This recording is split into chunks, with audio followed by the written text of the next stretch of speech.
Morning, everyone. This is Jason Tondro, and I'm your professor for World Lit, and we're here for our next section of the course, which is Chaucer. So here's a little game you can play with your friends. You've heard of your 6 degrees of Kevin Bacon, so you all know what your Bacon number is, right? Well, now you also have another game, another version of the game, and it goes like this. This is your J.R.R. Tolkien number. J.R.R. Tolkien was a lit professor at Oxford. He taught English at Oxford. One of his students was a guy named V.A. Colve, who went on to become a distinguished professor of English at UCLA. One of his students was a guy named John Bowers, who went on to become a distinguished professor of English at UNLV, University of Nevada, Las Vegas. And I was one of his students. And now you're one of my students. So it goes Tolkien to Colve to Bowers to Tondro to you. So you are all J.R.R. Tolkien's great-great-grandchildren, in a literary sense. That's where I learned Chaucer. Chaucer missed Dante by about 50 years. We know a lot about Chaucer. He wrote in the late 1300s, right at the end of the 14th century, beginning of the 15th. And like Dante, he wrote in the vernacular, by which we just mean the common language of the people. Now, for Chaucer, that meant the language of London, the language spoken in southern England. Now, if you look at the Canterbury Tales in Middle English, which is what it's written in, it's almost recognizable to you. I'm on the bottom of page 661 in your books. Juan that April with his sure suta, the drocht of March hath persed to the ruta, and bothered every vein and sweet liqueur, of which virtue and genre is the flour. One Zephyrus eke with his sweat of breath, in spirit hath in every holt and hath. The tender cropus and the youngest sonna, hath in the ram his have a course irona, in smaller fowlus maken melodea, that slepen all the nicht with open yea. So pricketh him natur in her courages, then alongen folk to go on pilgrimages, and palmeres for to sake in strongest strondes, to fern halwes, couth and sondre londes, and speculate from every sheerest ende of Engeland to Canterbury they wende, the holy blissful martyr for to sake, that hem hath holpen one that they were sake. That's the Middle English version of the beginning of Canterbury Tales. And if our class was an upper division course, if it was a 300 or 400 level class, you'd all be reading it in the Middle English, and some of you would be hating it. But because we're a 200 level class, we're going to read it in translation. We're going to read it in a modern English translation, and it's a pretty good one. But when Chaucer was writing, this is the language, the version of English that everyone was speaking. And if you look at it, it looks, on paper, more familiar than it sounds. The first sentence, Juan that April with his sure suta. Well, that April looks like April. His showers. Right? When April with his showers suit. Well, so let's talk a little bit about why it doesn't sound the same. At some point, after the 14th century, but before Shakespeare, in the late 16th century, English underwent a great change. And we call it, in our study of English, the Great Vowel Shift. All right, now I'm not there, so I can't hear you, so I want you to do it now with me, all right? Say ah. Ah. Ah. Okay, now, A. Say that. A. A. Feel where it is in your mouth. Now, start with ah and go to A. I. Feel how it moves forward from the back of your throat, ah, to the middle of your throat, the top of your throat, a. This happened to every vowel in English. Everything. It went from I to I, from to you, and so on. Why did it do this? Why did everybody just start speaking English differently? We don't know. We don't know. To this day, we don't know. We know that it was pronounced differently, but we don't know for sure what made it change. So when you look at Middle English, it looks more familiar than it sounds, because April is just spelled April, but it was pronounced April. All right? The other thing about Middle English is that every letter was pronounced. There was no such thing as a silent letter. So if you spelled a word N-Y-G-H-T, that was nicked, right? Not night, as we would say it today. Night. It was nicked. And you can still hear this in Monty Python and the Holy Grail, for example, when the Frenchman calls somebody a filthy knigget, right? Because he's just pronouncing every letter in night, knigget. We'll get back to Monty Python in a minute, because it's not irrelevant to our conversation. Chaucer's English in London, in southern England, was not the only version of English. It was, in fact, competing with another popular version of English, which was spoken in the middle of England, what we call the Midlands dialect. And to a great extent, I think it's fair to say that the reason why we speak English the way we do today is because in this battle between London English and Midlands English, Chaucer won. Chaucer won. And the language of English that we speak today is descended from that London English root, rather than the Middle English, which died out. Next week, we'll read Sir Gawain and the Green Knight, a wonderful poem, great Arthurian story, a lot of fun. It's got some sex and violence and all kinds of things in it, magic. That poem was written in the Midlands dialect. And we don't know the name of the person who wrote it. We call him the Gawain poet. We don't know who he was. Chaucer won. It's hard to say exactly how it happened. Maybe it was popularity, maybe it was Chaucer's connections. He was very well connected. Chaucer served in the court of various nobles in the court of England. His wife was the sister of his wife was the sister of the mistress of the most powerful man in England. His name was John of Gaunt, and John of Gaunt had a mistress, and that woman was Chaucer's sister-in-law. Chaucer, when he was a young man, he was serving in the wars with France. England and France were basically perpetually at war during this time period, on and off. And Chaucer was a young man, and he was serving France in the war, and he was captured. And the French held him until someone in the English court paid a ransom to have Chaucer released.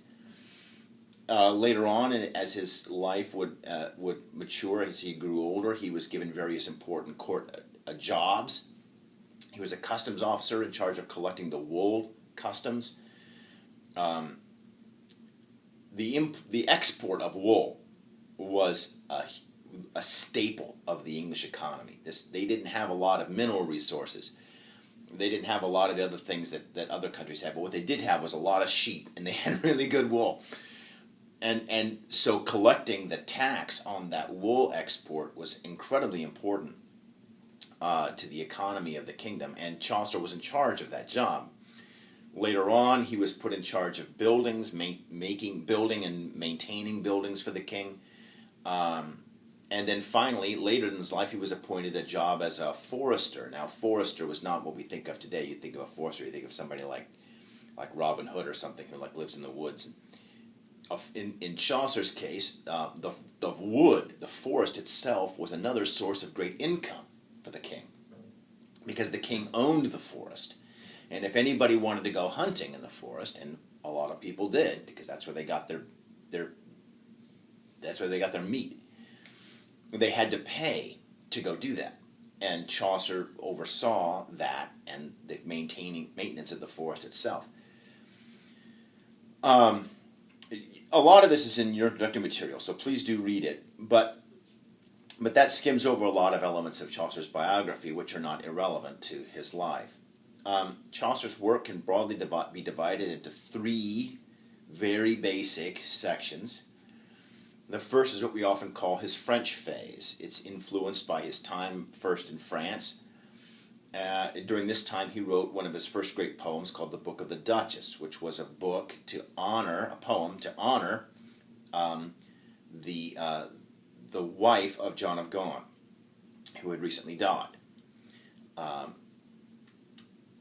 Later, he got to travel further, and he went to Italy, and he was exposed to not only to Dante, which he quotes on multiple occasions. Not only was he exposed to Dante, but also to the work of Petrarch, a sonnet writer whom we will read later, and Boccaccio, whom we will not read. Boccaccio was an Italian writer, most famous for his book, The Decameron. The Decameron is a story of 10 young, wealthy, attractive Italians who live in a city in Italy when a plague breaks out in the city. And so they leave the city while the plague is going, and they retreat to their country home where they tell stories. And for 10 days, each of the 10 people, each tell one story. So if you add up 10 stories over 10 days, you get 100 stories, and that's why it's called the Decameron. Well, okay, so here's your first tip. How many stories are supposed to be in the Canterbury Tales? If you read the general prologue, Chaucer talks about this setup that he's got. Okay, so there's 29 pilgrims, plus Chaucer, it's 30, plus the host, whose name is Harry Bailey. He's the guy that runs an inn in London. He's a real person. Okay, but Harry doesn't have to give any tales. Everybody else does. So you've got 30 people, and how many tales are they supposed to tell? They're supposed to tell 2 on the way to Canterbury and 2 on the way back. That's 4 times 30 is 120. So just like Aeneas, just like Virgil was trying to out-Homer with the Aeneid, so Chaucer is out-Boccaccio-ing Boccaccio. So, well, you did 100 stories, I'm going to do 120, right? Now, the fact is that we have nowhere near 120 stories in the Canterbury Tales because it's an incomplete document, and we've talked a lot over the last few hundred years over how complete or incomplete the Canterbury Tales is. But what we do know is that the general prologue says you're going to have 120 stories, but in reality, none of the pilgrims tells more than one story, and some of them don't have any. So I think we have like 23 tales.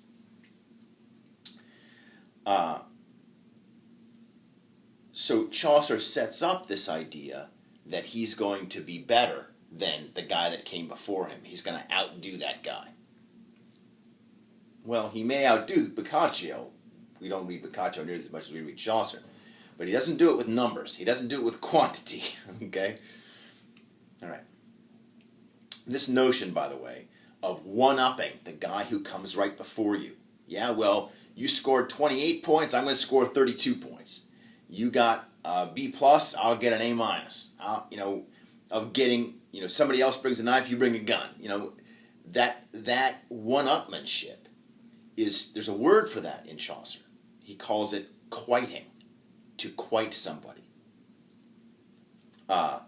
which is to give back as good as you got.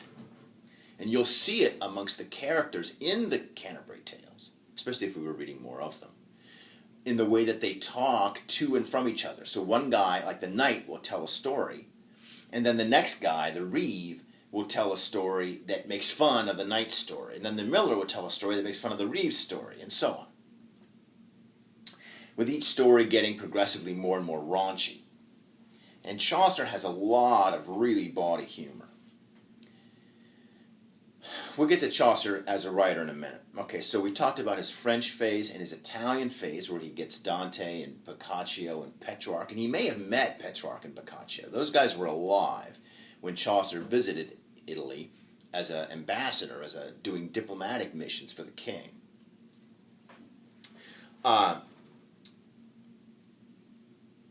His third phase is what we usually call his English phase, and that just means that he seems to get kind of self-conscious about his status as the great poet of England. When he starts off Chaucer's always very self-deprecating. You know what I mean by self-deprecating? He makes fun of himself. He is very humble in his writing. Now, he's not always a very humble man, but in his writing, he will, for example, in the Canterbury Tales, there's a character in the tales called Chaucer. And when that guy's turn comes up to tell a story, we're all like, oh, well, Chaucer's going to tell like the best story ever, right? He's going to save the best story for himself. No, Chaucer tells like the worst story in the whole collection. It's so bad that the host, Harry Bailey, interrupts him after about 10 pages and says, this story's not worth a turd. That's actually what he says. He says, it's not worth a turd. And doesn't let Chaucer continue. All right, now, it takes a special kind of writer to do that to himself, to write a story in which the main character is ridiculed and that main character happens to have your name, right? Think about how Dante portrayed himself in the Inferno. When Dante goes to Limbo and he meets the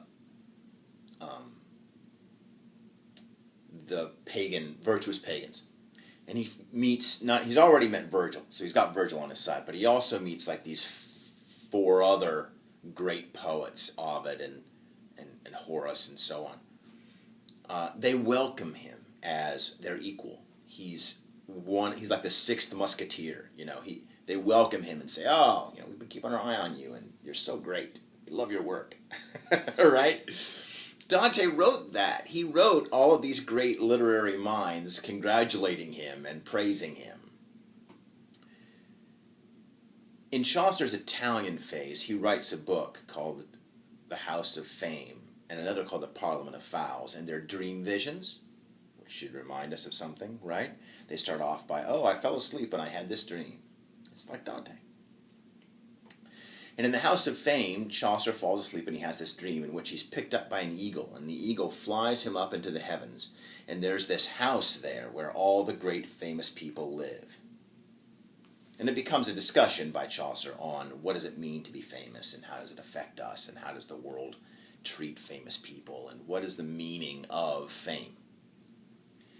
But while he's walking through this house, he sees these tall pillars, and they reach all the way up to the sky, like impossibly high. And at the very tip top of those pillars is Dante, right? And all the other great poets, Horace and Ovid and Virgil. And Chaucer's way down on the bottom, and he looks up and he can barely see, he can barely recognize them, and if they were to look down, they wouldn't even notice him. That's how Chaucer portrays himself, compared to how Dante portrays himself, right? But by the end of Chaucer's life, he was already being extraordinarily well regarded as an English poet, somebody who is definitively and perhaps defining what it means to be an English poet. And so he's working on the Tales, and this is the greatest book of the last part of his career. It was left in an incomplete state. It was not published at the time of his death. There are wonderful manuscripts of the original Canterbury Tales, but the truth is that we don't really know how it all fits together. We had a bunch of loose manuscripts. We had multiple copies of some of the stories. And, you had all these tales, and you weren't really sure what order they were supposed to go in, which, probably is important. What we could do is group them into fragments. So, for example, we know that these four stories all go together, and we know the knight speaks first. So we have the beginning of the section pretty good. And then there's other stories that talk to one another, maybe because of this quieting mechanic, or maybe the next guy, the second person to speak, talks about the first guy to speak and says, well, I'll tell the story better than yours. So we can group them together into these fragments. But then we've got like 6 or 8 puzzle pieces, 6 or 8 of these fragments, and we're not really quite sure what order they go in. And this presumes that they all immediately follow the other, and there weren't empty spaces in between that Chaucer was planning on filling in later. So it's a muddle. Some people have argued that the Canterbury Tales is actually finished. At the end of one of the fragments, the pilgrims sort of walk off into the sunset. Some people have argued that that's the intended end. That's how it's supposed to end. Incomplete. Maybe. We don't really know.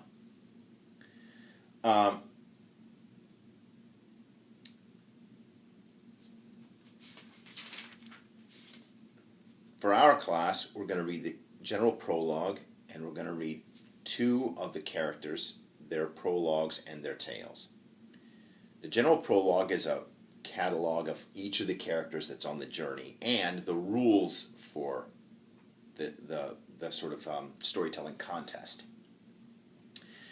Chaucer takes a slice of life. He takes all these people from different occupations, of all different social classes, people from the aristocracy, the knight, the squire, those guys, people from the religious groups, the nun, the friar, the priest, so on, the summoner, the pardoner, and people from the working classes, a sailor, a cook, so on, a doctor of philosophy, a physician.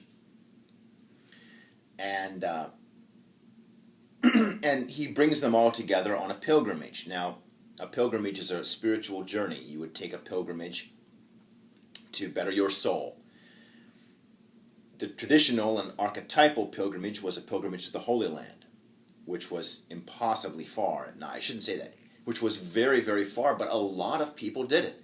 We had this notion that in the Middle Ages, you never traveled. You never got out of your village, and you never knew what was over the next hillside. This book blows that idea out of the water. Nobody who's read the Canterbury Tales would think that people in the Middle Ages never traveled, because we hear them talking about it constantly. The places that they went and the things they have seen and the things that they have done. But it did take a very long time to do. I mean, you would spend a year of your life going to Jerusalem and back. More if you had to walk it. And a lot of people did. Most people did. I mean, they would get a boat across the channel, and they'd have to get a boat maybe across Constantinople, But they would walk all the way across Europe. It's hard for us to imagine these days, but it was not a impossible thing. It was remarkable, it was notable, it was rare, but it was done. Well, this pilgrimage is not like that. The pilgrimage to Canterbury is about 60 miles outside of London, which means it's about 3 days to walk there, and then about another 3 days to walk back. So you're talking about a week to go to Canterbury and come back. Compared to your year-long trip to Jerusalem, not so hard. And what we're getting at here, what you'll start to see is that Chaucer is a satirist. Chaucer makes fun of people. This is what he does. This is his favorite literary genre, is to make fun of people. And he does it really, really well. And what you'll see in the tales is that every character that he presents is to some degree a hypocrite. They pretend to be good, but they're really rotten. And most of them are laughable. Chaucer is, if you allow him to be, if you don't treat him like he's some kind of god or ancient, dusty old corpse, if you treat him like a living guy telling you a joke, you'll laugh. You'll laugh if you let yourself laugh. So the journey to Canterbury is about 60 miles to Canterbury Cathedral, where Thomas Becket, who was the Archbishop of Canterbury, was martyred. The Archbishop was in a political fight with the King of England at the time, who I believe was Henry II. And Henry made a comment. He said, well, nobody rid me of this meddlesome priest. And 3 of his knights decided, sure, I will. So they got together and they rode out to Canterbury and they found the Archbishop while he was praying. And they stabbed him in the back and killed him. And that spot and that act have become a source of pilgrimage for people who go to recognize a man who died for his faith. And Thomas à Becket was sainted, and this made the church a spot of religious journeys, and that's the journey that everybody's on. But they don't treat it like a religious journey. They treat it like a vacation. It's an excuse to travel. It's a road show. You know, they're going to travel and get together with a bunch of people that they wouldn't otherwise meet. And this is one of the reasons why you went on pilgrimage, was to meet new people. You know, it's fun. You get to meet. It's kind of like it's like going on a tour bus. You know, you never really know who you're gonna get with, and you meet a lot of interesting people, and you know, you network a little bit and maybe have a good time, and when the trip is over, you go back to your regular life, but you know, you've made some connections. And that's how the characters in the tales treat the pilgrimage. So he takes these slice of life characters and he brings them all together, and we see that in the prologue. Now, let's walk through the prologue a little bit.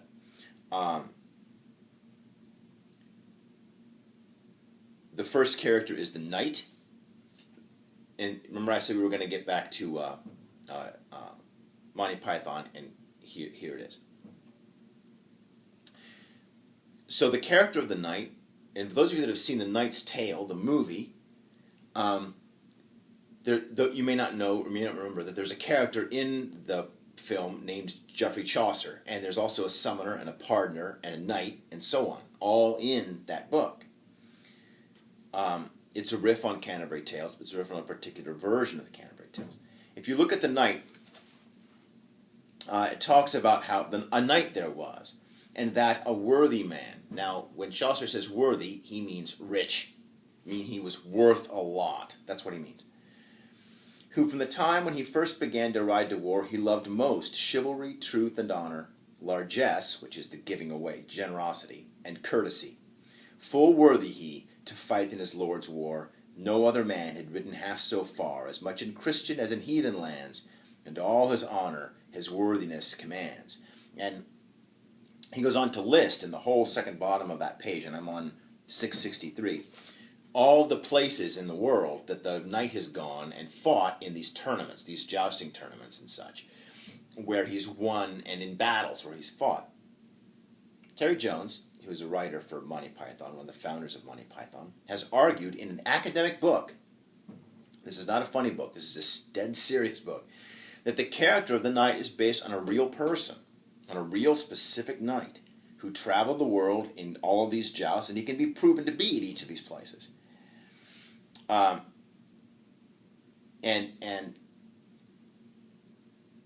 the upshot of this, what we get out of this, is that the knight is a mercenary. He fights for pay, not because he's a good guy or for Christian values, but because there's money in it.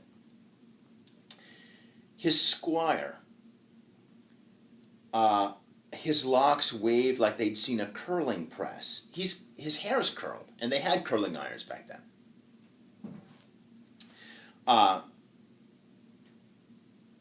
His clothes are embroidered, and he plays a flute all the time, and his sleeves of his gown are like really long and poofy, like a woman's dress, and he's very feminized. He's very effeminate.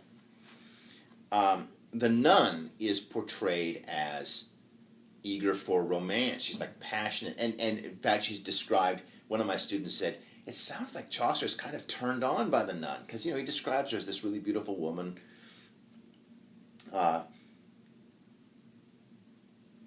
her eyes blue-gray as glass, her nose well-shaped, her mouth quite small and also soft and red, and so on.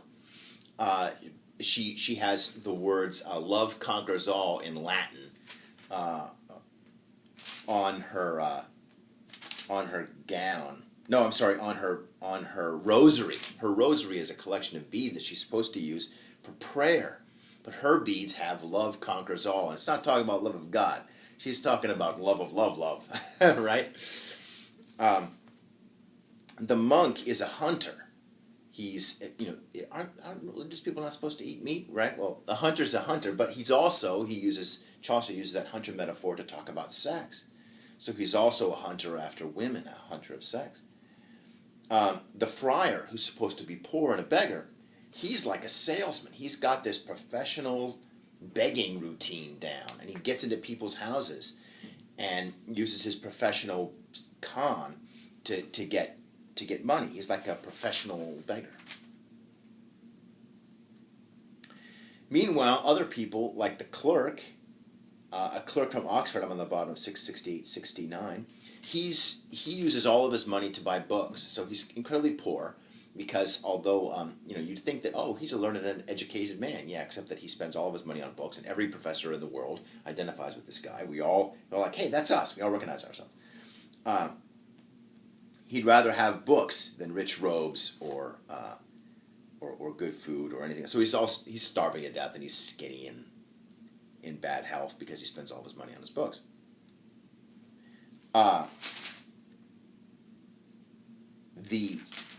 The Franklin, who again this is a religious occupation, he's an epicure, which is to say he loves great food and drink, and he is obsessed with good food. The shipman, the sailor, is stealing from the cargo on his own ship, and the cook. For this trip, a cook rode with them then, to boil the marrow bones up with the hens. This is page 671. Along with spices, tart, and gallingale. Well did he know a draught of London ale. Well, he knows his ale very well, and he's a drunkard. He could both roast and simmer, boil and fry, make stews and hash, and also bake a pie. But it was a real shame, it seemed to me, that on his shin a pus-filled sore had he, a milky pudding made he with the best. The milky pudding is the pus from the sore, but he's making a joke about the pudding that, the cook would make, right? Chaucer is a master of the physical detail. And you'll zoom, like when he talks about the miller, and the miller's ugly, and we'll zoom in on his face, and on his face he's got a big nose, and then on that nose he's got a big mole, a big black mole, and on the mole he's got 3 little hairs sticking out, right? And every character is like this. One of the characters is pimply, and another character's got, the wife of Bath has gap teeth, and this level of physical realism, this level of physical detail, that makes these people come alive. It makes them seem like more than just a stereotype, When you meet people ask yourself if, in other books that we have read, when you read about Aeneas or Achilles or any of those guys, or even people like Jacob and Esau, we had Esau's red hair that helped to give him some kind of real, and the constant harping on Esau's hairiness, for example, helps us actualize Esau as a person in our head, and he works in a literary sense as a character because he's vivid and we can imagine him and it engages us. Whereas, half the characters in the Iliad are just like dudes, we don't get them. They're just like anonymous Greek warrior 77, But Chaucer, he learns, he's seen that, and he understands how to make these people really pop out. And he does it with these intense physical details that make the characters come to life. And in their dialogue, and this is why, for example, the books get so raunchy. Well, because that's how people talk. Not all of them. When the knight is talking or the squire is talking, and other characters like the nun and the priest, these people don't talk raunchy. They don't use that kind of vocabulary. But when you get to the end of the partner story, and Harry Bailey gets up there, and he's like, the partner, we'll talk about the partner story later on at the end of our lecture today, but the pardoner tells the story, and at the end of his story, he starts trying to sell his forged relics and forged pardons to the to the pilgrims. And Harry Bailey says, "I'd rather have your balls in my hand than buy your awful relics."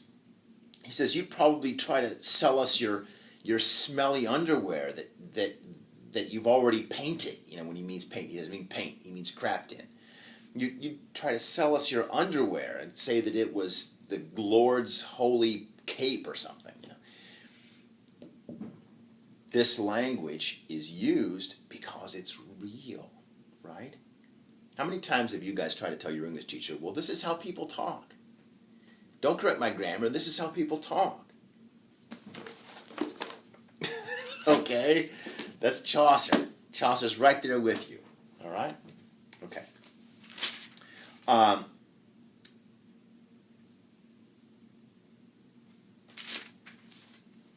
At the end of the general prologue, we get the basic structure of the idea that Bailey's going to be a sort of judge, and they're all going to make their journey to Canterbury. They're all going to tell 2 stories there, and then 2 stories on the way back, and then whoever tells the best story gets a free meal out of it.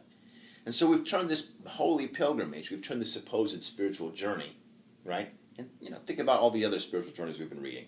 There's plenty of them. Into a celebration to go back to the bar and have a good meal. Don't get me wrong, a lot of people get pretty excited about that. I'm one of them, but that's a far cry from the supposed journey of faith that these characters are pretending to take. There's a deep cynicism in Chaucer. But whereas other characters might use cynicism as a way of getting depressed or being gloomy about the world and saying, "Oh, the world's not what it used to be, and everybody sucks, and people are all hypocrites," Chaucer laughs at them all. And of course, it works because he laughs at himself at the same time. I mean, because he's there. Chaucer's in the group of the Canterbury Pilgrims, and he's making the same stupid mistakes everybody else is making. Chaucer can point at stuff and laugh at them. And then he points at himself and he laughs at himself. And this is the mark of all the greatest comics and humorists in history, or people that could laugh at themselves as well as laugh at you. And so you feel like you're with them. They're not being mean. They're not being condescending to you. They're not insulting you. They're saying, "Yeah, we're all pretty stupid together, aren't we?" Okay. Let's pause for a minute here, and then we'll get into the Wife of Bath's tale. Okay? All right, we're back. Let's start with the Wife of Bath's description in the general prologue. What is she like? "A good wife there was, from nearby to Bath.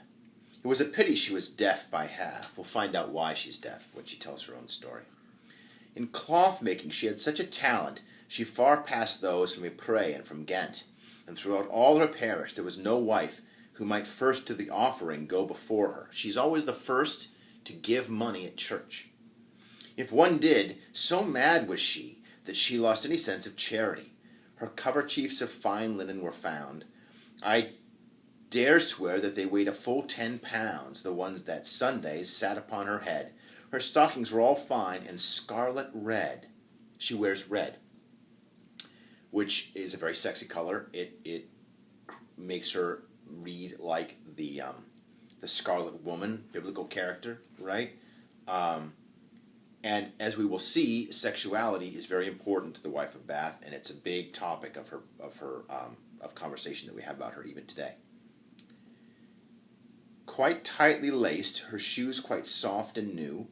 Bold was her face, and fair and red of hue." She's got kind of a reddish skin tone, possibly from a lot of possible reasons.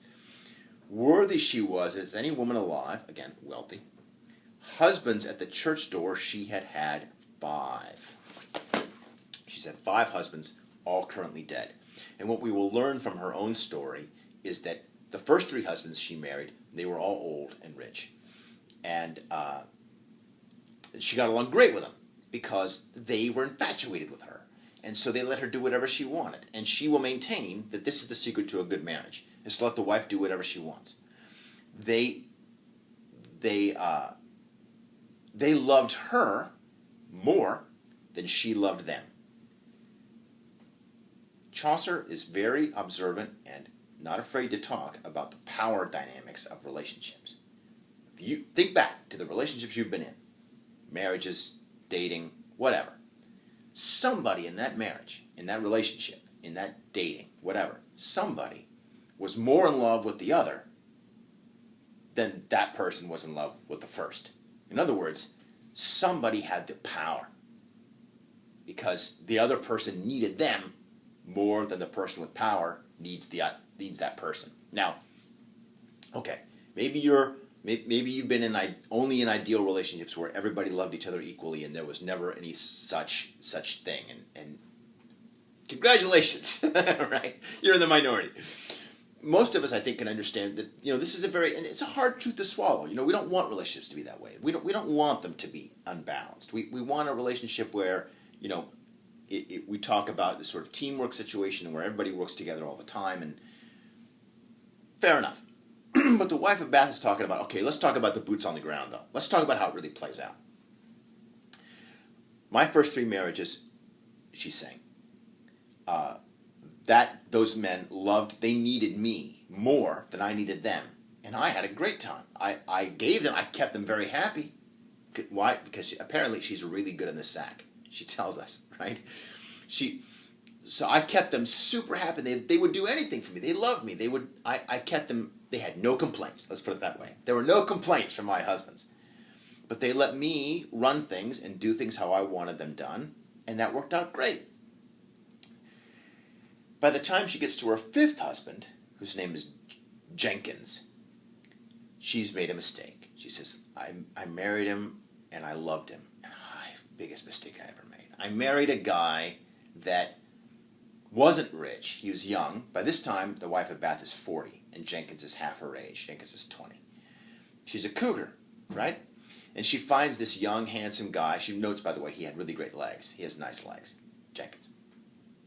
He was a scholar. He was a clerk, and he read a lot. He was an educated young guy. He's a student.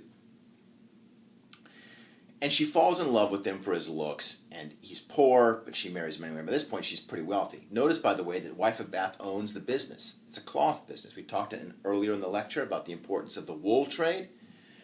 The wife of Bath is an independent woman. She owns her own business. Well, anyway, she marries Jenkins, and now the power relationship is reversed. Now she needs him more than he needs her. And she's miserable. She loves him, she wants him, but she knows that she's on the bottom end of that power relationship, and she hates it. The wife of Bath is a really complicated character, and that's because she's a very realistic character. I don't mean to say that she's any more complicated than any of us are. The fact is, we're all complicated. Some people blast the wife of Bath. They call her a slut. They call her a whore. They call her some sort of freak. They call her, she's awful. Okay. The wife of Bath's argument is pretty straightforward. It's like, look, if I was a man, no one would say anything about how I live my life. The fact is that I love my life. I love life. I never have sex outside of marriage. If I'm going to have sex with somebody, I marry them. Okay, so I'm not doing anything wrong there. The law says I get to pick who I marry, and I do. And those husbands, they don't complain. But she doesn't make any bones about the fact that she enjoys sex and she enjoys being in charge. This is the root of the wife of Bath's argument. Is women like being in charge. And, men also like being in charge. Let's not pretend that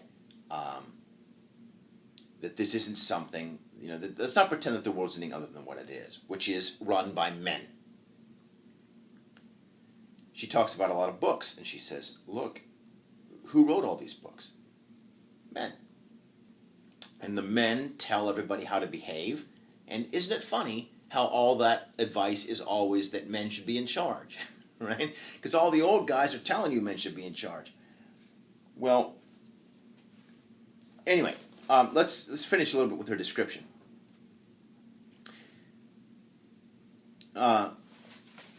Thrice she had been to Jerusalem. We talked about these pilgrimages that people make, these journeys that they make. She's been across the known world 3 times. At Rome she'd been, and also at Boulogne in France. At St. James in Galicia and Cologne. She knew much of wandering, by the way. Gap-toothed she was. She has a hole and gap in her teeth. It is the truth to say. On her ambling horse quite easily she sat, wearing a wimpled headdress and a hat like a buckler or a shield, as broad and round. She's got this enormous flamboyant hat, right, which helps to show off how wealthy she is. A footmantle about her large hips wound, and on her feet a pair of sharp spurs poked. Okay, women wearing spurs, right? Men are supposed to wear the spurs. She's taking charge. A woman wearing the spurs is a metaphor, right? In fellowship quite well she laughed and joked. The remedies of love she knew by heart, for of that old dance she knew all the art. She knows everything there is to know about love. Okay.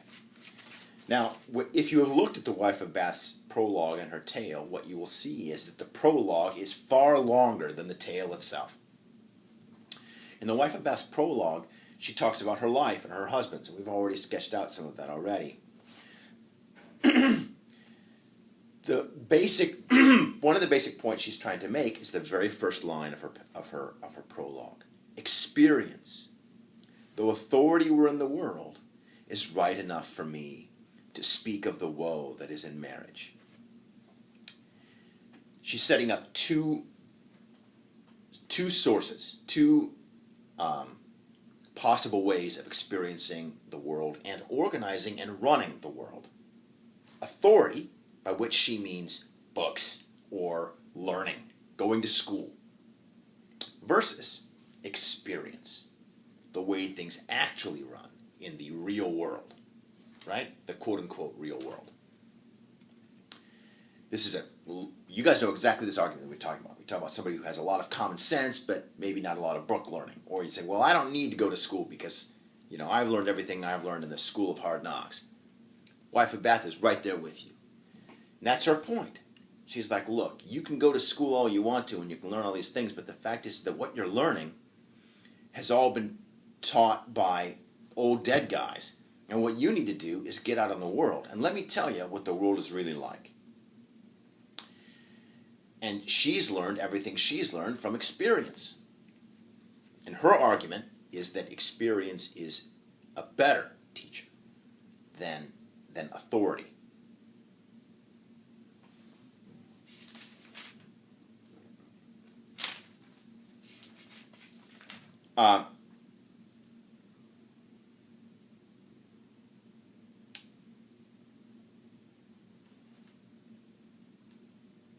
A lot of the Wife of Bath's prologue is devoted to her defending her own sexuality. The fact that she's going to have sex when she wants to, and no one else has any room to criticize her for that. She doesn't do anything, she doesn't hurt people. Her argument is like, well, the church says you can do two things. You can either be a virgin or you can be a wife. So I can't be a virgin, so I'm going to be a wife. Her best comparison, her best argument for this is on 685. It's around lines 145 to 155. She's talking about virginity and chastity. They live forever. Many saints, since first the world began, they live forever in perfect chastity. I won't envy any virginity. Let them be bread of wheat that's been refined. Let them be refined bread, white bread. Virgins are like white bread, she says. Let them be bread of wheat that's been refined. As barley bread, dark bread, brown bread. Let us wives be defined. Virgins are like white bread. And us wives, because we've had sex, we're no longer virgins, we're dark bread. And yet, with barley bread, as Mark can tell, our Lord has refreshed many men quite well. Right? Barley bread is still good enough to feed off of And when she says that we've refreshed many men quite well, she's making a sexual joke too, right? We're not just feeding men, we're feeding men, if you know what I mean, right? In whatever rank God's called to us, I'll persevere. I'm not fastidious. In wifehood, I will use my instrument as freely as my Maker has it sent. If God's going to give me the power to have sex, I'm going to use it. Okay. A husband I will have, I won't stop yet, who shall be both my debtor and my slave. Power relationship. With tribulation, unless he behaves, upon his flesh, while I may be his wife, I have the power during all my life over his own body, and not he. Thus the apostle has told this to me, and bade our husbands they should love us well. This meaning I like more than I can tell. Now, who says that all the power in relationships should be held by men? That all the power in the world should be held by men? Why can't women have some of that power? Why can't these relationships be negotiated? This is the argument the wife of Bath is making. You don't have to agree. But I don't think it's fair to accuse her of being some kind of slutty freak because she talks about wanting authority over her husbands. When we read plenty of books by husbands who want authority over their wives, and we never bat an eye. Okay. Well,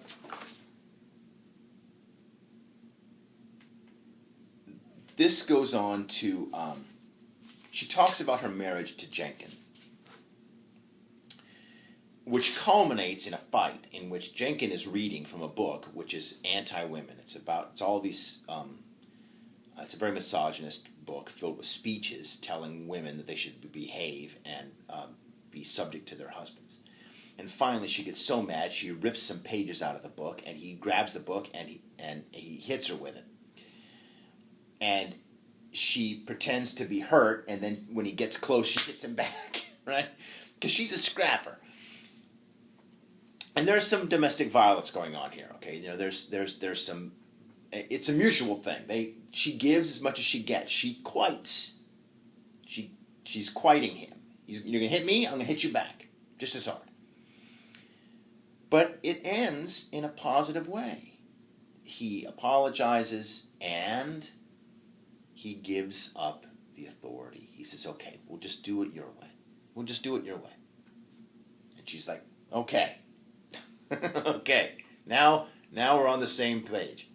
We'll do it my way. And you're not going to complain. I'm going to keep you happy. Right?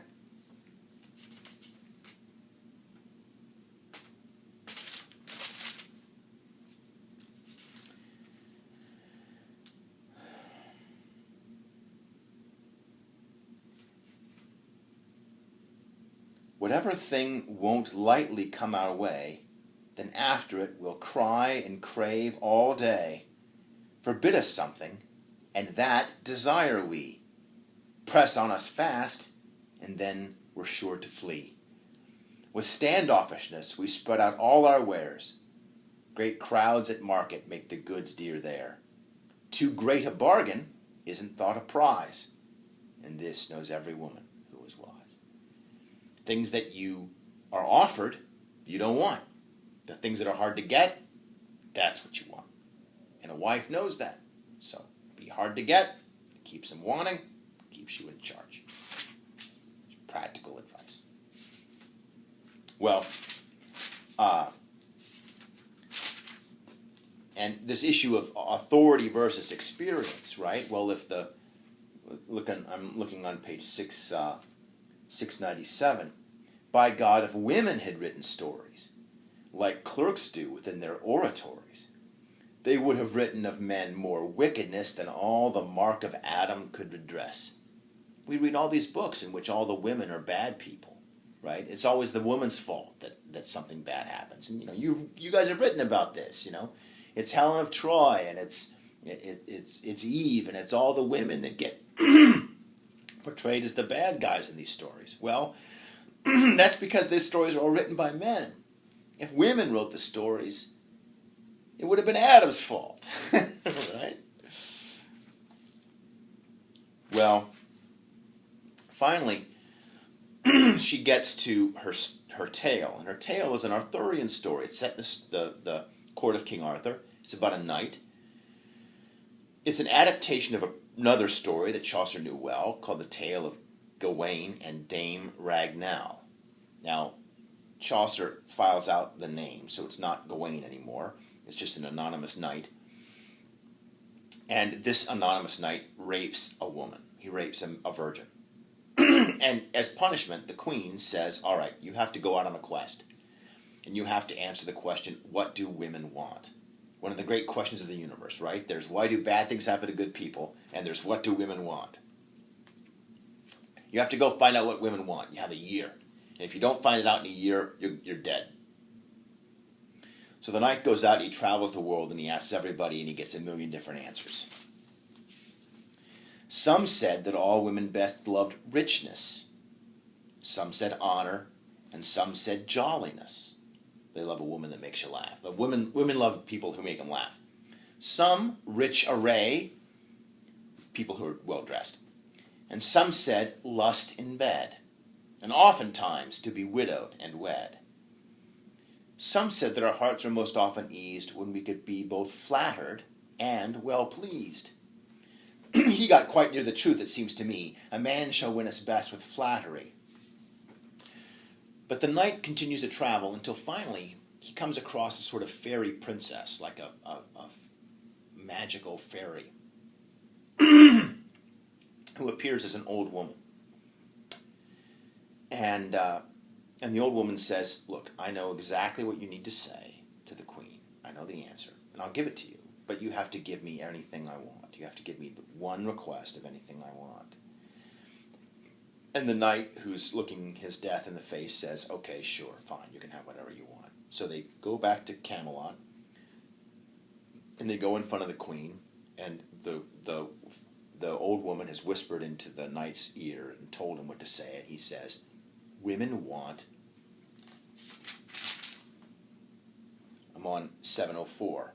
My liege lady, generally, said he, women desire to have sovereignty, as well over their husbands as their loves, and to be in mastery them above. Women want to be in charge. Women want to be in charge. And the queen says, you're right. we do. and all the other women of the court, they all look at each other and go, yeah, he's right. We do. And so do men. Men want to be in charge. Women want to be in charge. Everybody wants to be in charge. Well, now the knight is off the hook, but he has to pay. And the old woman says, you have to marry me. And he's like, no, I don't want to marry you. You're ugly and old. You're this old hag. And she's like, well, too bad. That's what I want. He says, I'll give you anything else. She's like, I only want to be married to you. And there's this very funny scene when they get together on the honeymoon night, and the knight is like lying on the bed, and he knows she's going to touch him, and he's like, rolling back and forth and fidgety, and he can't settle down, and she's just leaning there, sort of looking at him with this big smile on her face, like, what? What's wrong, honey? Right? And she says, is this how all the knights of King Arthur act? Is this like a custom that that when you're in bed with a woman that you should kind of fidget and not settle down and not let anybody touch you? Is this a new thing? Because I haven't heard this. She's just joking with him. She's having fun. She knows exactly why he's all upset. She says, what's the problem? He says, well, for one thing, you're old, and for the second, you're ugly, and then you're poor, and finally, you're of a low social class. And for all of these reasons, I don't want to be married to you. And she proceeds to demolish his logic one step at a time. She says, well, look, we all know great kings who have been noble and honorable people, but then we also know that half of them have sons who are complete jerks. Nobility is not part of your blood.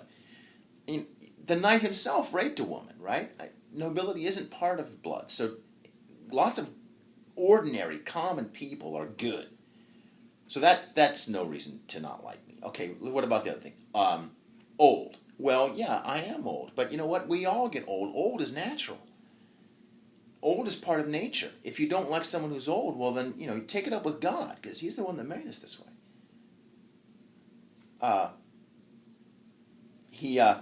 She says, and she demolishes all of his argument, poverty, and then she gets to ugliness. She's like, okay, let's talk about the fact that I'm ugly. She says, as a matter of fact, I can do something about that. I don't have to be ugly. She gives the knight a choice. She says, here's your choice. You can have me ugly, but loyal. I will never sleep around with you. I'll be the most faithful wife ever. Ugly, but faithful. Or, I'll be hot. I'll be beautiful.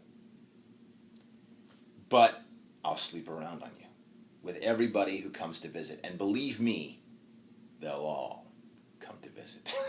Right? All right, now, think back about what you've just heard. And you think, okay, what does the knight pick? Does he pick ugly and loyal, or beautiful and cheating? Well, of course, he says, you pick. Because that's the lesson, right? The lesson is women want to be in charge. So the guy says, no, he's learned. The knight has learned. He says, you decide. You pick whatever you want to be old and low, whatever. You pick. And she laughs and goes, oh, you win. You win. I'll be both. Right answer. You give me the right answer. Now I'll be both. Now I'll be beautiful and loyal. And she transforms into the beautiful woman, and he, quote, kisses her 100 times. And they enjoy the rest of their honeymoon night. Let's put it like that. And then, at the end of the Wife of Bath's tale, because she's so happy, she yields that authority back to him. And they're happy forever.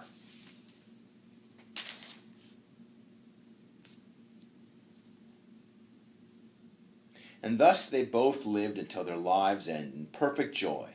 In Jesus Christ us send. Husbands meek and young and fresh in bed, and the grace to outlive those whom we wed. She says, I hope that God sends us husbands who are young, handsome, and do everything we tell them to do. All right. Well, when you get to the Wife of Bath's story, it'll take you a while to get through her prologue. That's the hard part.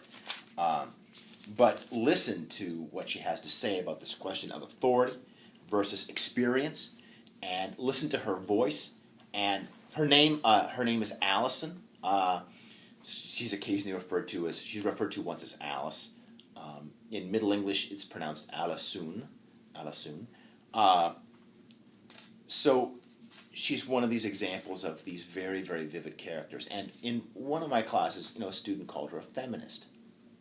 Well, the word feminist didn't exist in the 1500s, the 1300s. But she's certainly a sort of proto-feminist character. She's a woman who's espousing that women are entitled to everything that men are entitled to.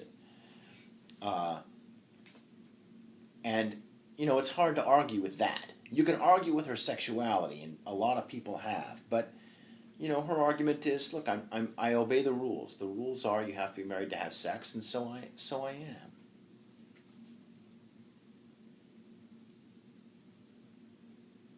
Well, finally, we should talk about the partner. Okay, so I'm going to pause right here. We'll pause for a break, and then we'll come back and we'll do the partner's tale. Okay, we're here. We're going to wrap up our discussion of the Canterbury Tales with the partner's tale. Now, the Canterbury Tales, there's 23 tales plus the general prologue. The question of which tales to include is a challenge. And I have to admit that I would not have picked the partner's tale. The Wife of Bath's tale is a great choice. But when you have limited room, the usual group of tales that we include is the Knights, Reeves, Miller's tale and Cook's tale. Because they're all related, because they all sort of feed off of each other, and they're all examples of this quiting. The knight goes first. Why does the knight go first? Did you look at the general prologue? Supposedly they draw straws. But when they draw straws, coincidentally, the knight goes first, who also happens to be the richest and highest in social class. Bailey has the knight draw first. You can tell he's like, okay, draw this long straw here. Oh, you can do the long straw. You get to go first, right? They set it up so that the knight gets to go first because he's the top of the social heap in the Pilgrims.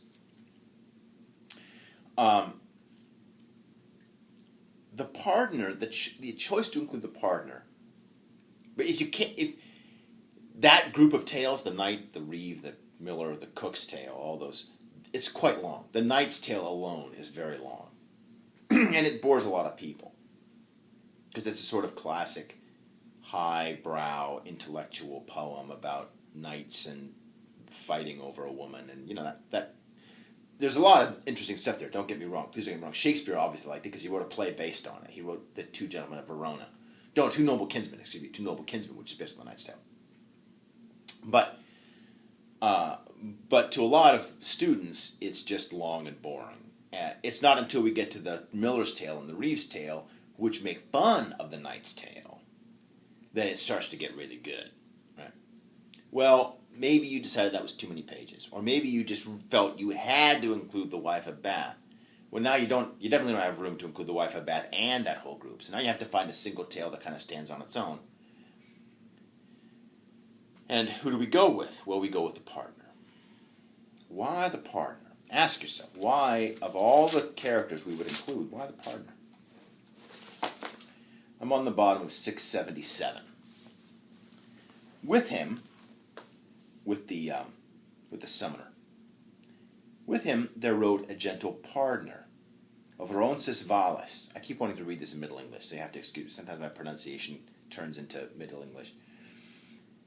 And good close friends they were. This is why if you go to watch The Knight's Tale, the movie, the pardoner and the summoner are both in it, and they're both giving Chaucer hell for the whole movie, and he says at one point, I'm going to make you guys immortal forever in my book, and you're going to be awful people, and people are going to hate you and laugh at you. That's what you're going to get for giving me such a hard time. It's a pretty great film. He'd come straight from the papal court at Rome, and loudly sang, Come hither, love, to me, with a stiff bass. The summoner sang along. No trumpet sound was ever half so strong. This pardoner had hair yellow as wax. Okay, so remember, physical details. Let's talk about those. But smooth it hung, as does a hank of flax. In skinny strands the locks hung from his head, and with them be his shoulders overspread. He's got long golden hair that flows all the way to cover his shoulders. What an odd physical characteristic. What could that be telling us, right?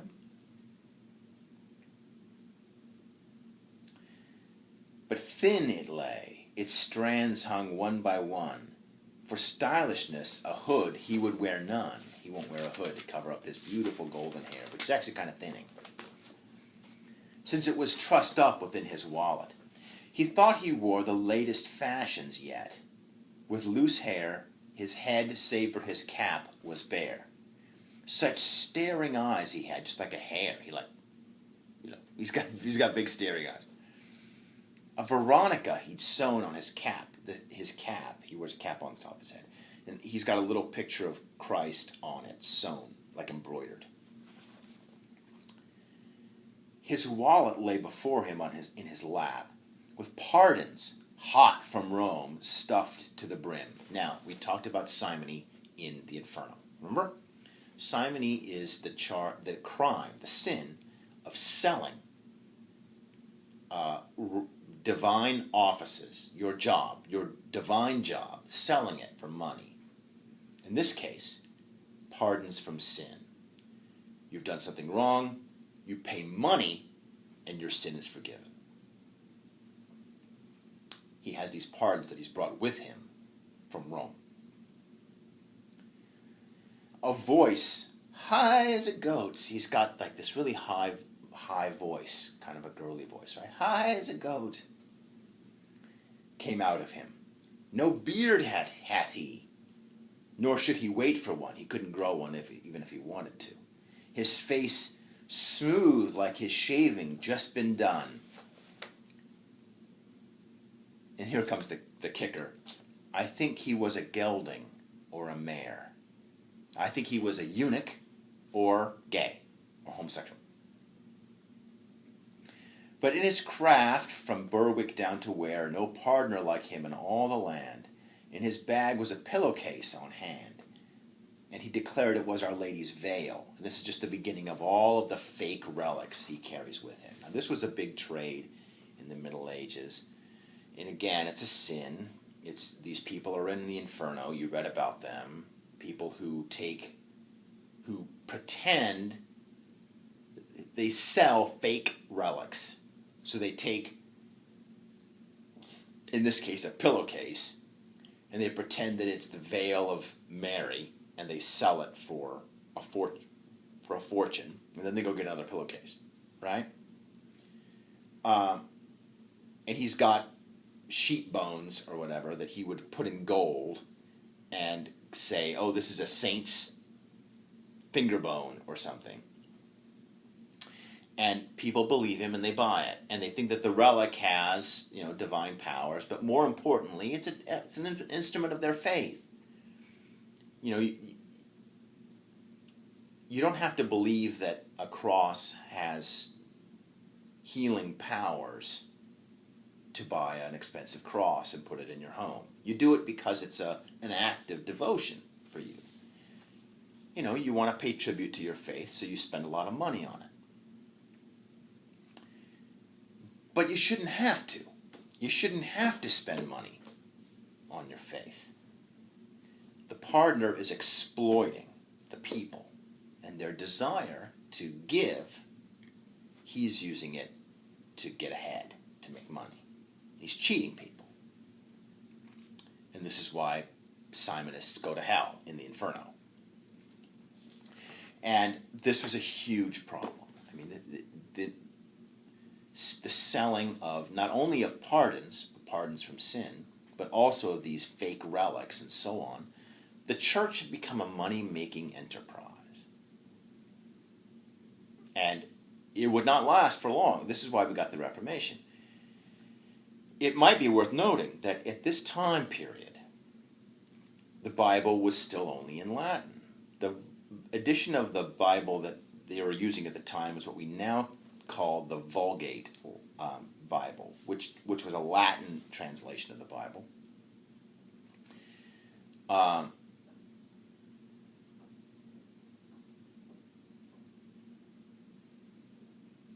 During Chaucer's life, there were revolts and uprisings in England by people who wanted to be able to read the Bible for themselves. There were efforts to translate the Bible into English.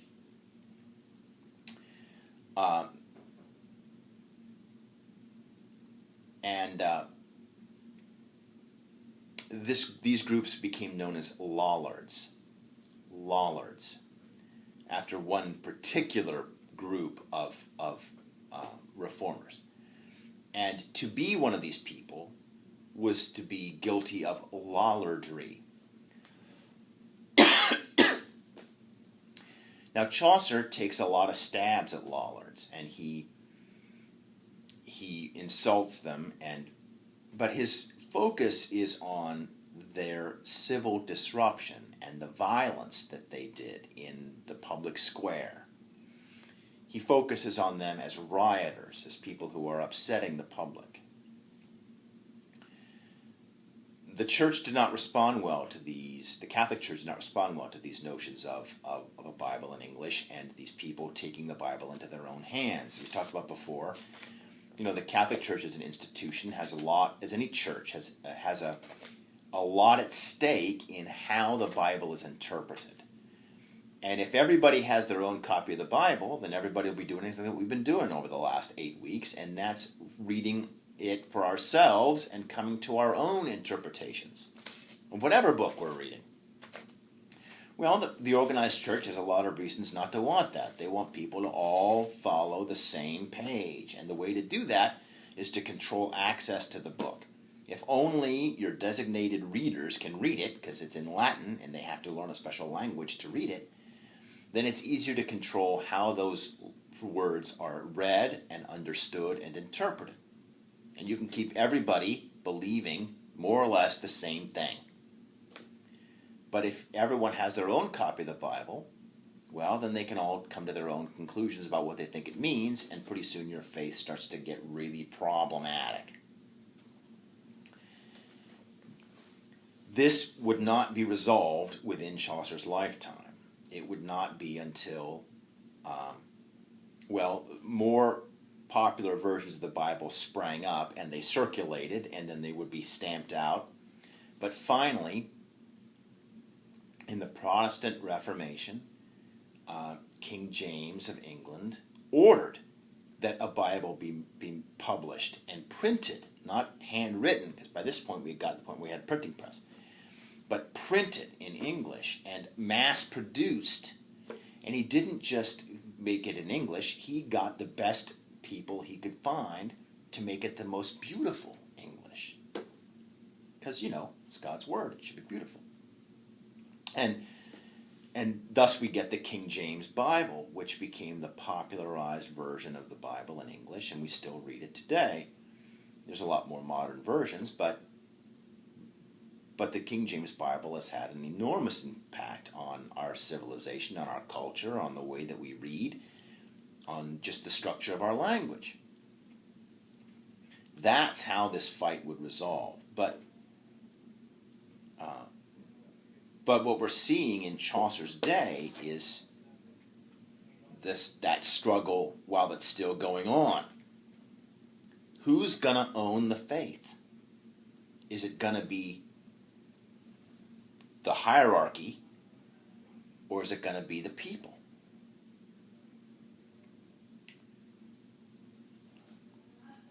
And the pardoner is part of that hierarchy, and he's portrayed as corrupt as hell. Of course, the people in the rest of the Pilgrims, they're not much better, but they don't pretend to be. Well, they do. Most of the characters in the Pilgrims pretend to be better than they are. I think the wife of Bath stands somewhat apart because she's honest about her situation. Okay. Well, so there's a lot going on there about the pardoner, but I think that we need to zero in on his gender and his sexual preferences, because this marks him as unusual amongst the Pilgrims. And he's the only character explicitly called out as being gay, and he's the character whose tale we have gotten in this book. And I don't think that's a coincidence. I think that when you think about his pairing with the wife of Bath, now we have two characters, two tales who are both talking about gender and issues and sexuality and the portrayal of this whole idea of masculine versus feminine. And is the wife of Bath masculine because she has sex when she wants to have sex, so she's the one that's in charge?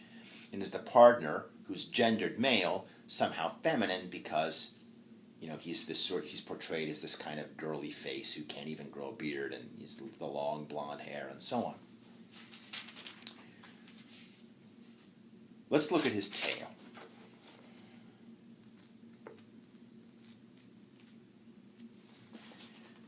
The pardoner's prologue and tale is much more traditional in the sense that he has kind of a little conversation at the beginning and then he goes into the story. And it's not as long as the wife of Bath's prologue. First you get a little bit of quieting between the pardoner and the physician, because the pardoner comes after the physician. The physician has just told a story and the pardoner is like, well, I'm going to better your story.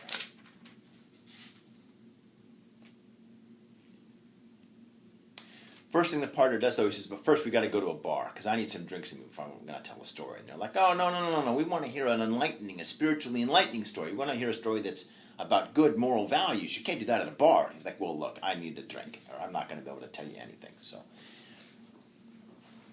and then the first thing the partner does, because he's a religious man, the partner lives by having people pay him for his pardons and for these holy relics.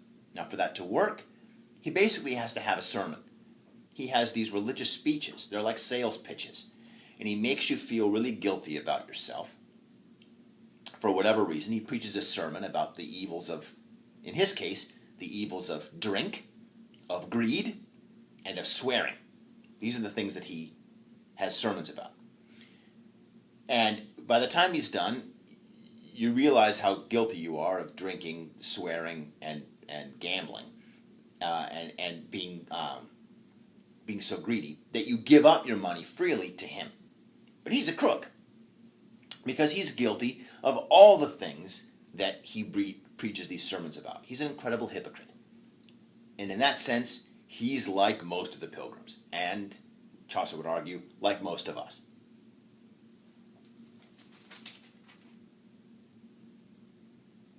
So he walks through his pitch, his con, because the partner's a con man.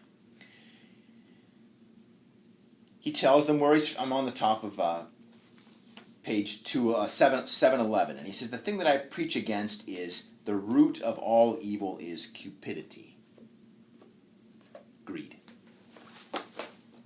First I tell them from whence I have come, and I show my papal bulls, those are the papal pardons that he's brought, and then some.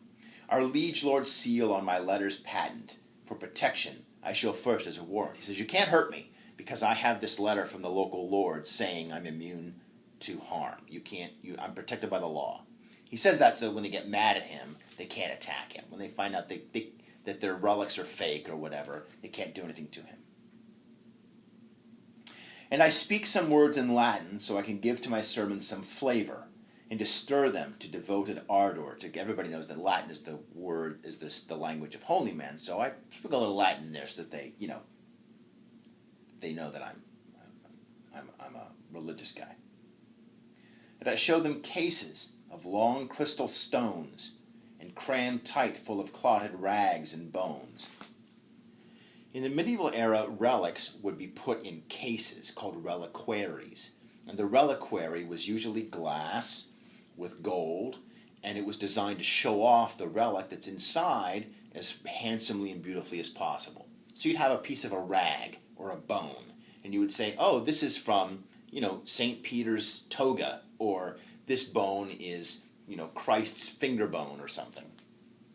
And you'd put it in this reliquary, and you can still find these reliquaries in cathedrals and chapels all over Europe. Relics they are, each one supposes then. Everybody thinks they're relics. I have a shoulder bone mounted in Latin, which came from the sheep of a holy Jew. Came from the sheep. It's a sheep's shoulder bone. My good men, I say, heed my words, now do. If this bone here is washed in any well, if cow or calf or sheep or ox should swell that's eaten any snake, or a snake stung, take water from that well and wash its tongue, and it's all quickly healed. And furthermore, of pox and pustules, and of every sore shall every sheep be healed, that of this well drinks a draught. Just take this bone, put it in your well, and then when any of your animals get sick, or they get stung by a snake or anything, have them drink water from the well, and it will cure them.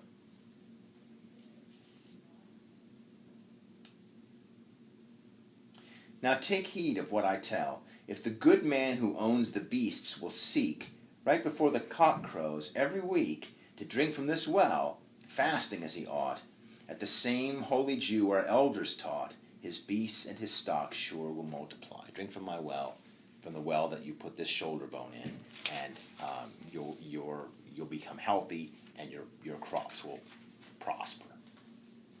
Okay. Year by year, 100 marks by this game I've won since I a partner became. he acknowledges he's a con man. He says, with this con, I have made myself plenty rich over the years. I've lived very well indeed, thank you, off of this con game. Of avarice, avarice is greed, and such accursedness is all my preaching. I preach about the evils of greed. Thus to make them free to give their pence, because he convinces them that having money is bad, so they give away their money, and namely, straight to me. For my intention is only to win, and nothing for the correction of sin. I don't care once they've had their burying, if their souls then go blackberrying.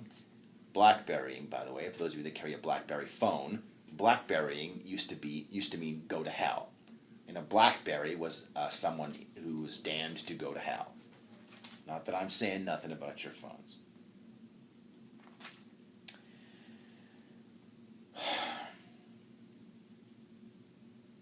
But then he goes on to argue that even though I'm a really bad guy, though I myself am quite a vicious man, a moral tale yet to you tell I can.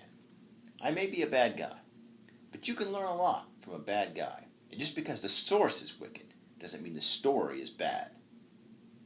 That's an interesting question, and I think it's one that's worth interrogating as you read.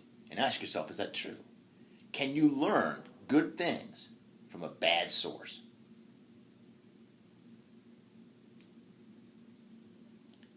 Wife of Bath. People accuse her of being a pretty bad lady. But do we learn from her? Is her story educational? Is it truthful?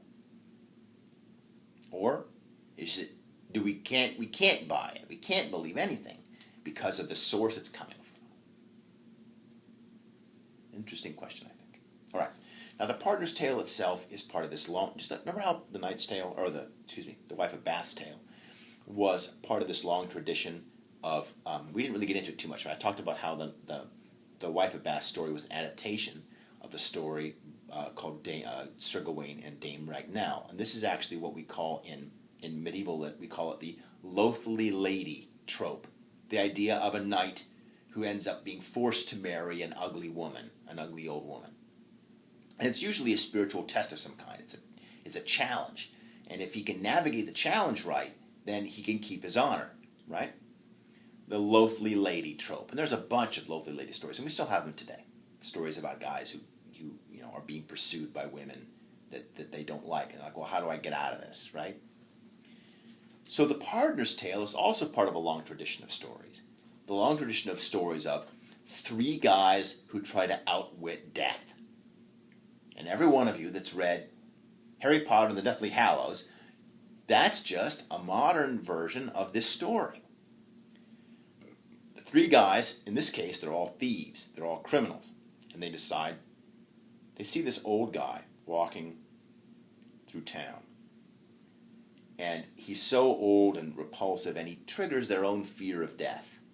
They see an old guy, and they get the shivers. Like, ugh, he's so old. And it makes them realize that they too will be like this, right? They too will get old, and they decide that they will find death and kill him. And if they, by the way, know that they've gotten pretty drunk by this point. Okay, they've gotten pretty drunk, and they decide they will find death and kill him. And they go to the old guy and they say, okay, where's Death? You obviously know Death because you are so old. We think you actually might be one of his spies or one of his agents. We think you work for Death. Where is Death? And you tell us where he is and we'll go take care of him. And the old guy's like, hey, look, if you want to find Death, I'll tell you right where to find him. He's right around that corner. Right there. And they've all sworn to kill Death. So remember the things that the partner is talking about? Gambling, swearing, and drinking. And they're guilty of all of these things. So they go around the corner where the old man points them to, and they find this fabulous treasure of gold. But it's big. There's a lot of it. And they can't carry it out. And they're like, well, everyone's going to see us if we try and carry this stuff, and they'll jump us. And their greed is taken over now, right? So they're like, okay, well, how can we get all of this? And what ends up happening is that they betray one another I'll let you guys read it and see how it plays out. But they all betray one another, and so they all end up dying. They all end up killing each other. And so they find death. Right? They find death. That's the joke. Well, I think we should ask ourselves, what is this story? What's going on here?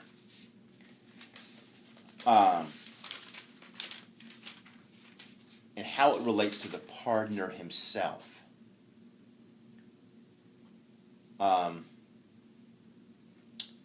The pardoner is he's pretending to be something other than what he is. And he's trying to give a lecture, a speech, which is good for your soul, even though it's coming from a bad person.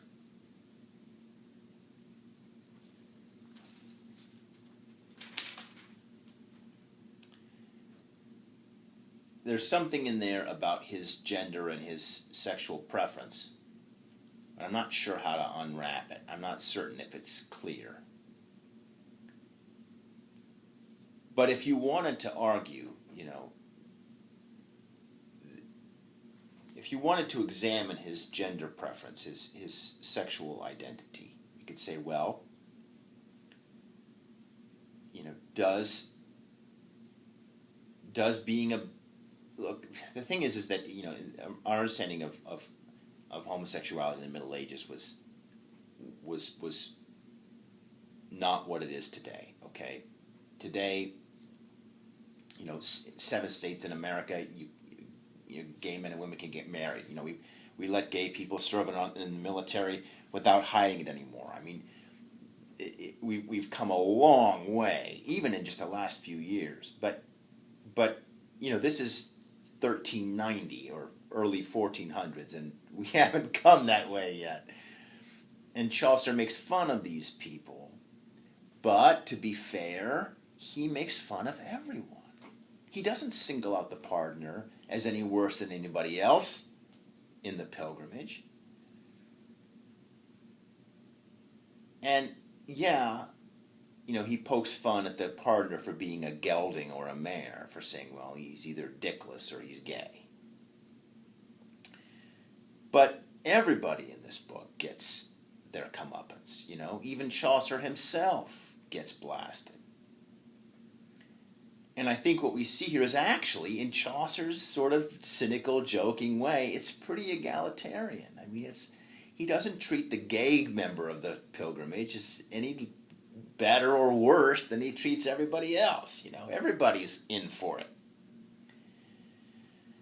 And when the pardoner says, well, I'm going to tell you this story that's good for your soul, even though you think I'm a bad guy, well, maybe he's talking about his greed, but maybe he's talking about something else. Maybe he's saying, you're going to laugh at me and dismiss me because I look the way I look, or because I'm gay. But does that mean that the message I have to say isn't worth listening to? How much impact does the messenger have on the message? Anyway, I've just been sort of thinking out loud as we've been talking about this, and I don't have an answer, but I think that these are the questions that the book is trying to raise. Certainly we could probably find a pretty interesting question if we just compared the portrayal of the pardoner here with the portrayal of the Simonists in the Inferno, where the Sodomites, that's what I mean, the Sodomites. The Sodomites in the Inferno, where those Sodomites are like Dante's teachers, and he respects them and really admires them, and doesn't say anything bad. In fact, feels sorry for them. And Virgil's like, why are you feeling sorry for these people? Right? How do we treat the pardoner in that same situation? And I think Chaucer makes the pardoner very human. And he's not perfect. But none of these characters are perfect. In fact, they're all very imperfect, and it's exactly that imperfection that makes them sympathetic and identifiable. Not because the partner is wise and a great teacher like the Sodomites for Dante were, but because they're as flawed as the pilgrims are.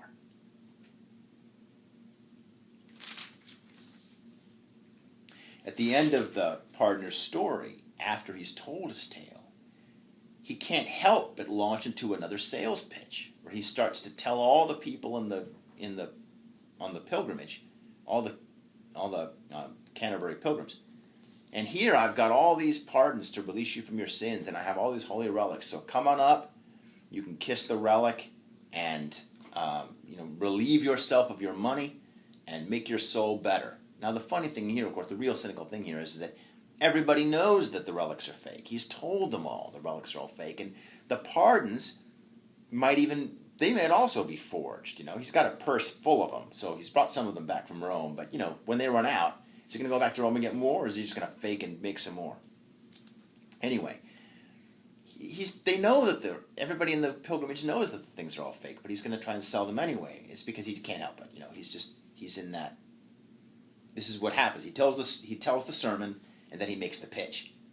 And so after he's told the sermon, he can't help but make the pitch. And this is when Harry Bailey lets him have it. "No, no," said he. "Then may I have Christ's curse." "Leave it," said he. "It shall not be, I swear. You would make me kiss your old underwear, and swear it was the relic of a saint, though on it with your asshole you did paint. Now, by St. Helen's cross, you understand, I wish I had your balls right in my hand, instead of relics in their reliquary. Let them be cut off. Them I'll help you carry. They'll be enshrined for good in a hog's turd." The pardoner answered back not one word. So angry he was, no word would he say. "Now," said our host, "I will no longer play with you or with another angry man." But right away the worthy knight began, when he saw all of the people laughing. "No more of this, for enough of this thing. Sir Pardoner, be glad and of good cheer. And you, Sir Host, who are to me so dear, I pray you the pardoner to kiss here." All right, now we're getting to something. "And pardoner, I pray you draw you near, as we have once done. Now let us laugh and play." At once they kissed and rode forth on their way. The host says, "I will no longer play with you." Bailey thinks that the pardoner has made a pass at him, and he responds with that kind of homophobic outrage. "I'd rather have your balls in my hand. Those I'll cut off, and I'll carry those. Right? I'll make your balls into a reliquary. Right? Put them in a hog's turd." He's offering to, cut his dick off.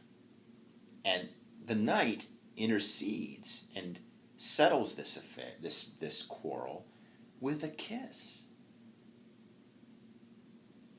Now, I think we can presume that Harry didn't, make out with him or anything. They probably, there was, it's like a handshake. "Well, I'll shake your hand, but I'm not going to like it."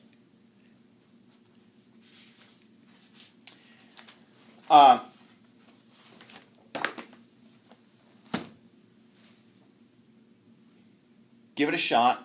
Read through the material. I think you'll enjoy it. They're pretty good stories, and it reads very quickly and smoothly. Chaucer's rhyme is entertaining and fun. If we had a chance, we'd read more of the tales, but we don't, so we picked a couple. And the general prologue itself is a lot of fun. So read through it all, and then get up on the discussion board, put up your comments and questions, and I'll put up a question there as well. And I'll see you next time, okay? All right, thanks.